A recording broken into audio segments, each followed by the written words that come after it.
வணக்கம் ஓ நமச்சிவாய. ரொம்ப நாள் ஆச்சு நம்ம காணொளி போட்டு. காணொளி ஒன்றும் அந்தளவுக்கு பெருசாக போகிறதில்ல, இருந்தாலும் போடலாம், போடாமல் இருக்கக்கூடாது இல்லையா? அதனால் ஒரு காணொளி.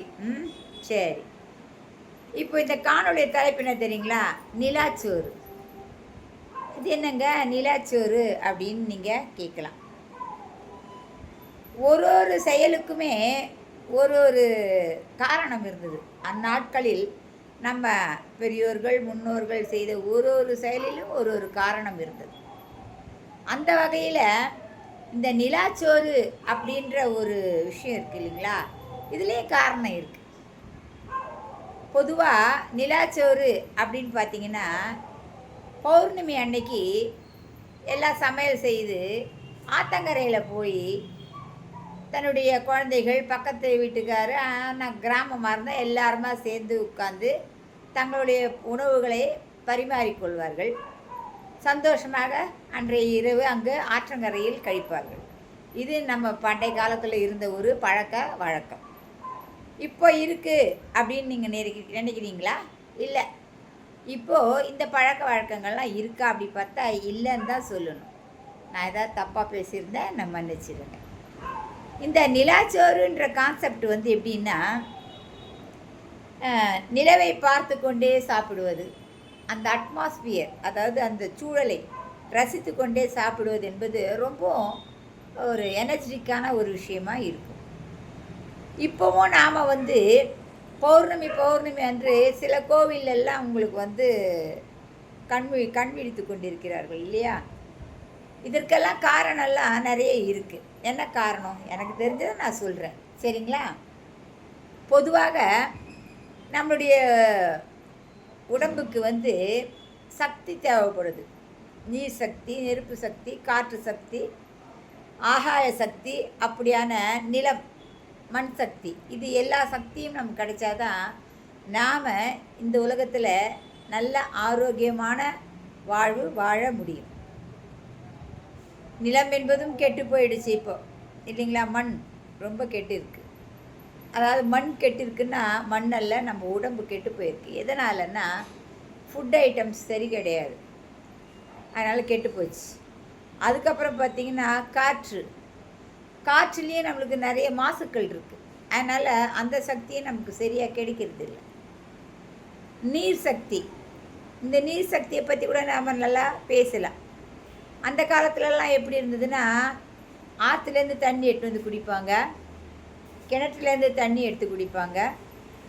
அந்த மாதிரியான ஒரு பழக்க வழக்கங்கள் தான் இருந்தது. டெய்லி அந்த குடம் அதை அழகாக தேய்ச்சி ஆற்றுல தண்ணி எடுத்துன்னு அதை வடிகட்டி குடித்த நாட்கள் உண்டு. நல்ல கிணத்துல தண்ணி இறைச்சி அதை குடித்த நாட்கள்லாம் உண்டு. ஆனால் இப்போது அதில் இந்த pH லெவல் அப்படி சொல்கிறாங்க இல்லையா, அது நிறைய இருக்கும், ஹெல்த்துக்கு ரொம்ப நல்லது. இப்போல்லாம் நாம் ஆர்ஓ வாட்டர் தான் குடிக்கிறோம் பொதுவாக. அதுக்கப்புறமா கேன் வாட்டர் குடிக்கிறோம். இதிலெல்லாம் உங்களுக்கு pH லெவல் ரொம்ப கம்மி, 4 இல்லைன்னா 5 தான் இருக்கும், அதுக்கு மேலே இருக்காது pH லெவல். அது என்னங்க pH லெவல் அப்படின்னு கேட்டிங்கன்னா, pH லெவல் ஜாஸ்தியாக இருந்தால் நம்ம உடம்புக்கு நல்லது, நீர் சக்தி நிறைய கிடைக்கும். 7, 8 அப்படி இருக்கலாம். இதெல்லாம் ஆற்று குடிநீரில் இருந்தது, கிணத்துலேருந்து நம்ம எடுத்தோம் இல்லையா, அந்த தண்ணியிலெல்லாம் இருந்தது. ஆனால் அந்த தண்ணியை பாருங்கள், 2 நாள் அதை பாத்திரத்துலையோ இதுலையோ வச்சுருந்தோம்னா 3ஆவது நாள் அதில் புழுவோ பூச்சியோ கட்டாயமாக இருக்கும். ஐயா, அப்போ அந்த தண்ணியை குடிக்கக்கூடாதுங்க, அது நல்ல தண்ணி இல்லை அப்படின்னு நீங்கள் சொல்கிறது எனக்கு புரியுது. ஆனால் உயிரினங்கள் வாழ தகுதியான நீர் அப்படின்னு கூட வச்சுக்கலாம் இல்லைங்களா? ஆனால் இந்த pH, இந்த நம்ம ஆர்ஓ வாட்டராக இருக்கட்டும், இல்லை நம்ம கேன் வாட்ரு குடிக்கிற தண்ணி கேன் வாங்குகிறோம், இதெல்லாம் நீங்கள் ஒரு வாரம் கூட வச்சுருந்து பாருங்கள் ஓப்பன் பண்ணாமல், பூச்சியெல்லாம் பிடிக்காது. ஏன்னா அந்த அளவுக்கு அதில் ரசாயனம் கலந்து அந்த pH லெவலை குறைச்சி கொடுக்குறாங்க. அதனால் நம்மளுக்கு கெட்டு போகாது. உடனே அதுதான் ரொம்ப நல்ல தண்ணின்னு சொல்லி நம்ம குடிக்கிறோம். அதனால் நீர் சக்தியும் நமக்கு கிடைக்கிறது இல்லை. சரிங்க, இப்போ அந்த நிலாச்சோறுன்ற கான்செப்டுக்கு வருவோம். நிலாச்சோறு அந்த நாளில் ஏன் சாப்பிட்டாங்க அப்படின்னா, ஆகாய சக்தியை ஏர்ன் பண்ணிக்கத்தான். ஆகாயத்திலேருந்து நமக்கு சக்திகள் கிடைக்கின்றது. அந்த சக்திகள்லாம் நமக்கு வரணும், நம்மளுக்கு வேணும். அப்படின்றதுனால தான் அவங்க பௌர்ணமிக்கு இந்த மாதிரி ஒரு ஃபெஸ்டிவல் மாதிரி அரேஞ்ச் பண்ணி நம்ம முன்னோர்கள்லாம் வந்து கொண்டாடினாங்க. அதாவது நிலாச்சோறு அப்படின்றது நிலா உதயமான பின்பு 7:30 மணிக்கு வரும், 8 மணிக்கு கூட வரும் நிலா. அந்த முழுசாக தக்கன்னு வானத்தில் தங்க தாம்பாளம் மாதிரி ஜொலிக்கும். அப்போ ஆற்றங்கரை ஆறு இருக்கிற ஊராக இருந்தால் ஆற்றங்கரையில் போயிடுவாங்க எல்லாரும். தன் வீட்டில் சமையல் செய்து எல்லாத்தையும் கொண்டுட்டு அழகாக. அந்த காலத்துலலாம் ஆளுக்கு ஒரு தூக்குச்சட்டி தூக்கிட்டு போவாங்க. இப்போ அதெல்லாம் தூக்குச்சட்டி தூக்கிறதே ரொம்ப நமக்கெல்லாம் அசிங்கமாக இருக்குது. நம்ம உணவை நாம் சுமப்பதில் என்ன அசிங்கம் ஒன்றும் இல்லை. இப்போ ஃபாஸ்ட் ஃபுட்டில் போய் சாப்பிட்றது தான் நமக்கெல்லாம் பழக்கமாக இருக்குது. அந்த பழக்கத்தெல்லாம் மாற்றிக்கிட்டோம்னா நமக்கு ஹெல்த் நல்லாயிருக்கும். அந்த காலத்தில் அதை மாதிரி கொண்டு போவாங்க. கொண்டு போய் ஆற்றுல எல்லாம் பாயெல்லாம் விரித்து, கோரப்பாயெல்லாம் விரித்து அதில் உட்காந்து அந்த நிலவை பார்த்துக்கிட்டு ரசிச்சுக்கிட்டு காற்று வாங்கிட்டு அவ்வளோ நல்லா இருக்கும். அப்போ சாப்பிடுவாங்க. அங்கே கொஞ்சம் நேரம் ஸ்பெண்ட் பண்ணுவாங்க. 1 hour 2 hour 3 hour ஸ்பெண்ட் பண்ணிட்டு வீட்டுக்கு வந்துடுவாங்க. இது வந்து ஒரு பழக்கமாகவே கொண்டிருந்தாங்க. இதெல்லாம் நம்ம நாட்டில் தாங்க சிறந்து விளங்கியது. அயல் நாடுகளில் இதை பற்றியெல்லாம் யாருக்கும் தெரியாது. ஆனால் நம்ம நாட்டில் மக்கள் வந்து நம்முடைய முன்னோர்கள் வந்து எந்தெந்த சக்தியை எப்படியெல்லாம் பெறலான்ற ஒரு அவங்களுக்கு தான் அந்த உபயோகமான முறைகள் தெரிந்தது. அவங்க அந்த மாதிரி அவங்க வந்து அந்த எனர்ஜியே எடுத்துக்கிட்டாங்க. அந்த நாளில் இருக்கிறவங்களுக்கெல்லாம் அந்த நோய் என்பது கம்மியாக இருந்தது. இப்போது நோய் இல்லை அப்படின்னு சொல்கிறவங்க கம்மியாக இருக்கும். கரெக்டு தானுங்க நான் சொல்கிறது? அப்போ நோய் என்பது கம்மியாக இருந்தது. இப்போது நோய் இல்லை அப்படின்றது கம்மியாக இருக்குது. இதெல்லாம் தான் காரணம். நாம் அந்த நிலாச்சோறு திருப்பி டாபிக் வரும். அந்த நிலாச்சோறு நாம் அந்த வானத்தை பார்த்து ஜாலியாக பேசிடும்போது அங்கேருந்து நமக்கு சக்தியானது ட்ரான்ஸ்ஃபரிங். இப்போது ஒன்றும் கெட்டு போகல.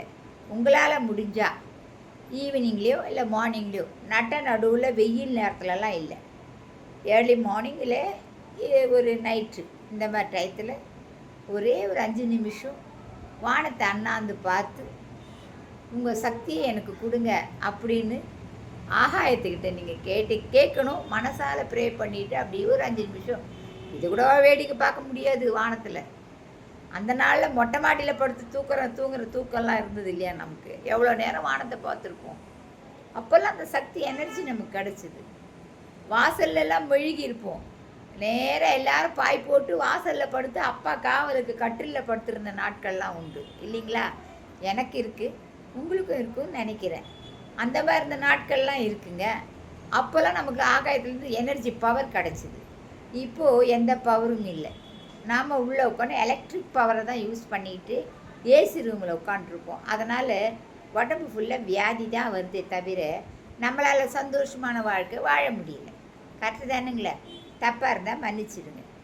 அதனால் நிலாச்சோறுன்ற கான்செப்ட் வந்ததுக்கான காரணம் இதுதான். ஆகாயத்துலேருந்து பெறக்கூடிய சக்தியை நாம் பெற வேண்டும் அப்படின்றதுக்காகத்தான் இந்த நிலாச்சோறு நாம் முன்னோர்கள்லாம் பண்ணியிருக்காங்க. அதனுடைய அர்த்தம் தெரியாமல் நாம் அதை விட்டுட்டோம். நிலாச்சோரை எதுக்கால கொண்டு போய் அங்கே போய் டஸ்ட்டில் உட்காந்து சாப்பிட்ணுமா அப்படின்ற ஒரு கேள்வியெல்லாம் கூட வருதுங்க. அந்த காலத்தில் நம்ம வீட்டில எல்லாம் வடாம்பத்தெல்லாம் போடுவாங்க. அப்போ காற்றடிக்காமல் இல்லை, மழை பெய்யாமல் இல்லை, ஆனால் போடுவாங்க. அப்போது நமக்கு அதெல்லாம் வருஷம் கணக்காக அதெல்லாம் மழை காலத்தில் பொரிச்சு கொடுப்பாங்க அம்மா.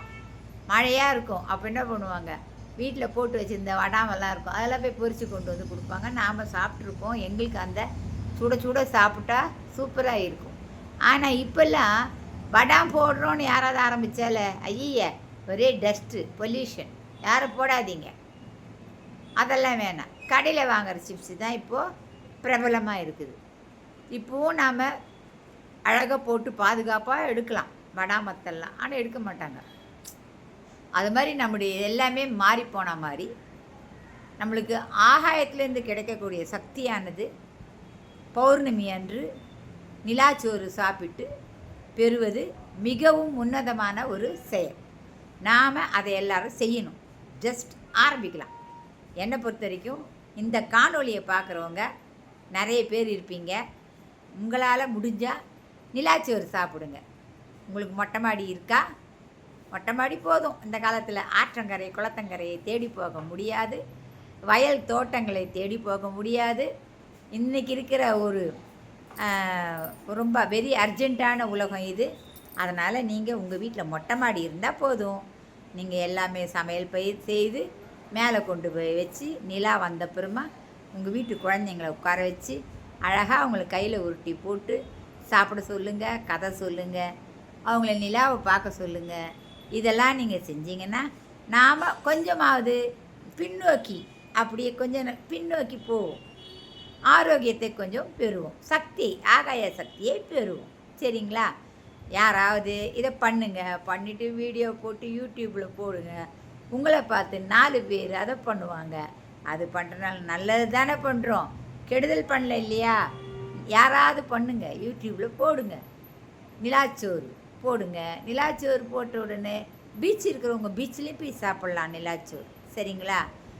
போட்டுட்டு அது நல்லா டெவலப் ஆகும். உங்களுடைய யூடியூப்பில் சேனலில் பார்த்துட்டு நாங்கள் நிலாச்சோறு சாப்பிட்டோம் அப்படின்னு நீங்கள் அழகாக போட்டிங்கன்னா உங்களை பார்த்துட்டு நிறைய பேர் நிலாச்சோறு சாப்பிட கிளம்புவாங்க. அதனால் எல்லாருக்கும் நம்மளுடைய ஆகாய சக்தியானது கிடைக்கும். நம்மளால் நல்லது செய்ய முடிஞ்சது அளவுக்கு செய்வோம் எல்லாருக்கும். சரிங்களா? ஆக நிலாச்சோறு என்கின்ற அந்த சகாப்தம் எதற்கு வந்தது? ஆகாய சக்தியை நாம் வாங்குவதற்காக நம்ம முன்னோர்கள் அதை செஞ்சு வச்சுருந்தாங்க. சரிங்களா? நாமளும் அதை இனிமேல் செய்யலாம். ஆகாய சக்தியாவது வரட்டும்.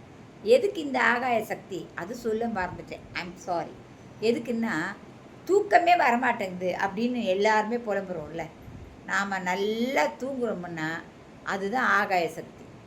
ஆகாய சக்தி இல்லைன்னா தூக்கமே வராது இல்லையா? ஒரு நாளைக்கு ஒரு அட்லீஸ்ட் ஒரு 2 கிலோமீட்டர் 3 கிலோமீட்டர் ஓடணும், ஓடி வரணும். இப்படி பண்ணிங்கன்னா அது ஆகாய சக்தி கிடைக்கும். டயர்ட்னஸில் தூங்கிடுவீங்க. டயர்ட் ஆகாய சக்தி வேணும் அப்படின்னா நல்லா தூங்கணும். நல்லா தூங்கி எழுந்தீங்கன்னா உங்களுக்கு ஆகாய சக்தி பரிபூர்ணமாக இருக்குதுன்னு அர்த்தம்.